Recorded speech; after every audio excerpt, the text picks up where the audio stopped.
ओम श्री गणेशाय नमः। मित्रों, हमारे चैनल के अंदर आपका स्वागत है। तो दोस्तों, आप भी वीडियो को लाइक करें और कमेंट में जय श्री गणेश जरूर लिखें।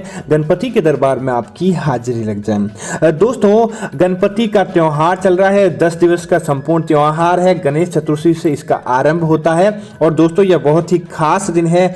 अगर आप चाहते हैं कि गणपति जी का आशीर्वाद प्राप्त करना, तो दोस्तों आपके लिए खास मौका आप समझ लीजिए कि आ चुका है और वह दिन है बुधवार का दिन। दोस्तों, बुधवार का दिन वैसे भी गणेश जी का माना जाता है और इस दिन अगर हम उपाय करते हैं तो उसका विशेष महत्व प्राप्त हो जाता है। और दोस्तों, जो गणेश चतुर्थी का मुहूर्त चल रहा है, आपने अपने घर के अंदर अगर आपने गणपति जी को स्थापित किया है 10 दिवस के लिए, तो भी आप इस उपाय को बखूबी कर सकते हैं। आपको न तो कहीं मंदिर जाने की आवश्यकता है, ना आपको कहीं पर किसी अलग स्थान पर जाने की आवश्यकता है। आप घर के अंदर ही यह उपाय कर सकते हैं। और दोस्तों, विशेष बात यह है कि कई सालों के बाद इस तरह का जो संयोग बना है कि राशियां सूर्य, सिंह, मंगल, मेष राशि का विशेष योग बना है और इस योग का जो कोई फायदा उठा लेगा, गणपति जी की उसके घर के अंदर सदैव कृपा बनी रहेगी। तो दोस्तों, इस उपाय को करने के लिए आपको आवश्यकता पड़ेगी लाल धागे की।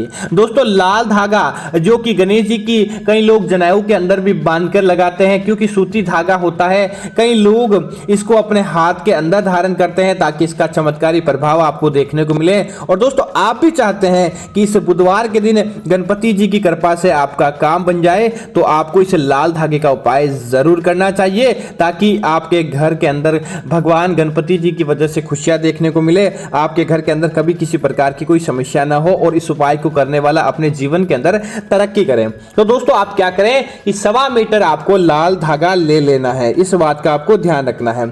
1.25 मीटर लाल धागा लेने के बाद बस आपको क्या करना है कि भगवान गणेश जी की आपके घर के अंदर प्रतिमा है, तो प्रतिमा के आगे नहीं तो फिर आपके घर के अंदर ही किसी भी एकांत स्थान पर आप बैठ जाएं और आप क्या करें कि गणेश जी के आपको मंत्रों का आपको जाप करना चाहिए ताकि आपको फायदा प्राप्त हो। दोस्तों, वह कैसे करना है, इसके लिए आप क्या करें कि उस लाल धागे को अपने हाथ में लें और अपने हाथ में लेकर आप क्या करें कि गणपति जी के आगे बैठ जाएं या एकांत स्थान पर बैठकर आपको ओम गणपते नमः, बस मात्र इस मंत्र का आपको जाप करना है। दोस्तों, यह सर्व मनोकामना पूर्ति मंत्र है और इस मंत्र को बोलने वाले की हर मनोकामना गणपति जी पूरा करते हैं। दोस्तों, इस मंत्र को आपको संख्या के अंदर बोलना है 7 बार और जब भी आप इस मंत्र को बोलें तब एक बार मंत्र पूरा करने के बाद लाल धागे के अंदर एक गांठ लगाएं और आपको यह भी ध्यान रखना है कि निश्चित दूरी पर जितना आपने लाल धागा 1.25 मीटर लिया है, तो आपको लाल धागे के उस हिसाब से आपको गांठ लगानी है। 7 गांठें और 7 बार इस बीज मंत्र का आपको जाप करना है। दोस्तों,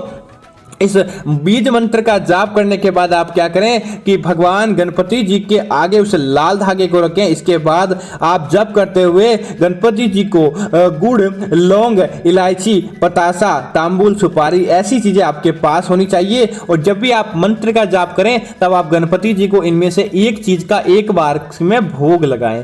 दोस्तों, यह साधना अक्षय भंडार प्रदान करने वाली साधना होती है। अब आप क्या करें कि यह धागा आपका अभिमंत्रित हो जाता है और गणेश जी की कृपा आपको मिलने लगेगी। तो बुधवार विशेष के दिन तो क्या करें, इस धागे को गणेश जी की मूर्ति आपके घर के अंदर है या फिर आप क्या करें कि विनायक समझकर एक हल्दी का टुकड़ा भी ले सकते हैं और उस हल्दी के टुकड़े के ऊपर उस लाल धागे को आपको लपेट दें। और अगर आपने अपने घर के अंदर गणेश जी की मूर्ति स्थापित की है तो मूर्ति के चरणों में या मूर्ति के हाथों में उस लाल धागे को आपको उस दिन के लिए बस मात्र आपको इतना ही लपेट देना चाहिए। लपेटने के बाद दोस्तों, आपको मुख्य काम यही करना है कि आपको गणपति जी की आराधना करनी है, उनकी पूजा पाठ करनी है और वह धागा आपको उस बुधवार के रात्रि के लिए आपको वहीं गणपति जी के सामने रखना है या गणपति जी को लपेटकर या हल्दी के ऊपर आपको लपेट कर रखना है। जिससे क्या होगा दोस्तों, देवताओं का संपूर्ण आशीर्वाद उस धागे के ऊपर प्राप्त होगा और यह धागा मात्र धागा नहीं रहता, लाल धागा दिव्य धागा बन जाता है।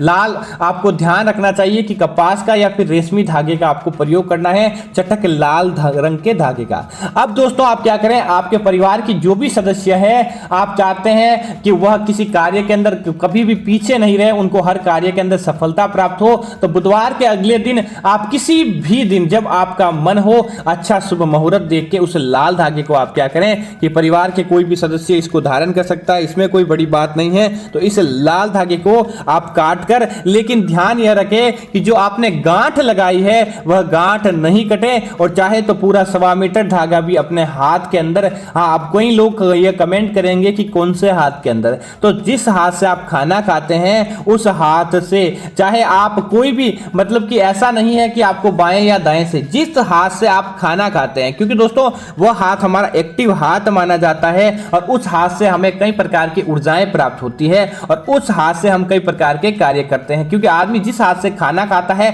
उसी हाथ से लिखता है, उसी हाथ से ज्यादातर कोई भी काम करता है। तो आपको उस हाथ से द्वारा एक्टिव एनर्जी प्राप्त होगी, तो आप क्या करें, उसी हाथ के अंदर आपको वह लाल धागा बांध देना है। लेकिन दोस्तों अगर आप चाहिए कि आपको लाल धागा अपने हाथों के अंदर नहीं बांधना है और विशेष कार्य पूर्ति हेतु चाहिए, तो इसे आप क्या करें कि अपने घर के अंदर, अपने घर एक प्लास्टिक की छोटी सी पुड़िया में या एक स्टील की किसी भी प्रकार की कोई छोटी डिबिया के अंदर या प्लास्टिक की डिबिया के अंदर भी आप हल्दी के साथ लपेटकर उस धागे को अपने घर की तिजोरी के अंदर रख सकते हैं। आपके घर के अंदर धन की बरकत देखने को मिलती है। इस लाल धागे की वजह से आपके घर के अंदर कभी भी धन की कमी नहीं होती है। इतना प्रभावशाली और गणेश चतुर्थी विशेष के बुधवार के दिन किया जाने वाला यह लाल धागे का उपाय माना जाता है। और दोस्तों जब भी आप विशेष कार्य हेतु जाएं, इस लाल धागे को अपनी जेब के अंदर रखकर ले जाएं, और अगर आपको लगे कि इसका पावर कम हुआ है या सही तरीके से अभिमंत्रित नहीं हुआ है, तो दोस्तों किसी भी बड़े माह के बुधवार के दिन आप इस उपाय को दोहरा सकते हैं और इसका फायदा प्राप्त कर सकते हैं, ताकि आपको इसका चमत्कारी प्रभाव देखने को मिले। लेकिन दोस्तों जब भी आपको लगे कि आपका काम हो गया है या फिर धागा पुराना हो चुका है, धागे को आप संभाल नहीं सकते, तो यह भी जरूर ध्यान रखें, क्योंकि दोस्तों इसको आपने एक विशेष साधना करके स्थापित किया था, तो आपको इसे ऐसे ही नहीं फेंकना है। इसे आप किसी पवित्र स्थान पर आप विसर्जित कर सकते हैं, नदी तालाब में विसर्जित कर सकते हैं, या फिर किसी पीपल के पेड़ के नीचे से विसर्जित कर सकते हैं, ताकि आपको गणपति जी का संपूर्ण फायदा प्राप्त हो। और दोस्तों यह भी आप जरूर ध्यान रखें कि अगर आपको लगता है कि कभी आपके परिवार के सदस्य को कोई बुरी नजर है, बुरी दोष है, जिसकी वजह से वो बीमार रहता है, स्वास्थ्य अच्छा नहीं है, पति पत्नी के मध्य के अंदर तकरार रहता है, तब दोस्तों इस प्रकार की कोई परिस्थिति का सामना करता है, तो उस रात्रि के लिए या 7 दिवस तक किसी व्यक्ति के तकिए के नीचे आप उस लाल धागे को रख दें और फिर देखें कि आपको उसका कितना फायदा प्राप्त होगा। दोस्तों जो व्यक्ति बीमार रहता था उसकी असाध्य बीमारी अपने आप ठीक होने लगेगी। उस व्यक्ति के आसपास की जो नकारात्मकता होती है वह लाल धागा तुरंत भगाकर उस व्यक्ति के आसपास सकारात्मकता को लेकर आता है। इस वजह से दोस्तों इस लाल धागे का प्रभाव कई गुना आपको बढ़ा हुआ देखने को मिलता है और यह लाल धागा आपके जीवन के अंदर कई प्रकार के फायदों को दिलवाता है। दोस्तों अगर आपका विवाह नहीं हो पा रहा है और आप चाहते हैं कि आपका विवाह हो जाए, तब दोस्तों आपको एक विशेष इस लाल धागे का उपाय बाद में भी आप कर सकते हैं। पहले अभिमंत्रित कर दें, क्या करें कि एक कड़ा लें, जो कि आप पीतल का ले सकते हैं, स्टील का ले सकते हैं, चांदी का ले सकते हैं, सोने का ले सकते हैं, जैसा आपका सामर्थ्य है उस हिसाब से आपको कड़ा ले लेना है। और उसके बाद आप क्या करें कि उस कड़े के चारों तरफ आपको उस लाल धागे को लपेट देना चाहिए। दोस्तों ध्यान रहे कि पूरा का पूरा लाल धागा उस कड़े के ऊपर लपेट जाए और इस कड़े को क्या करें कि हल्दी के अंदर, मतलब हल्दी का घोल बनाएं और हल्दी के अंदर डुबोकर उसके बाद सुखाकर आप गुरुवार के दिन आपको इस लाल धागे को जो आपने हल्दी से पीला किया है कड़े के साथ इसे धारण करना चाहिए और उसके बाद भगवान सूर्य देव को जल चढ़ाकर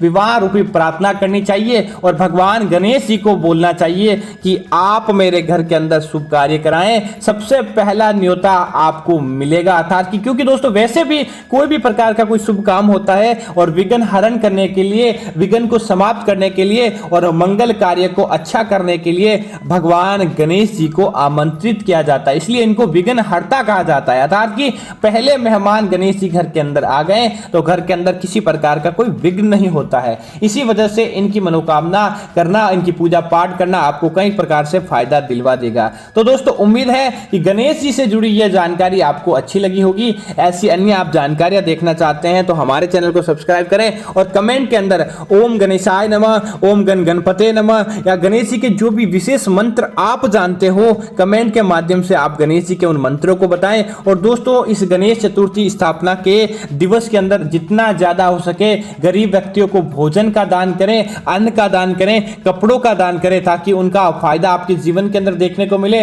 भगवान गणेश जी की कृपा आपके जीवन के अंदर देखने को मिले और गणपति जी की वजह से आपके जीवन के अंदर सदैव खुशियां बनी रहे।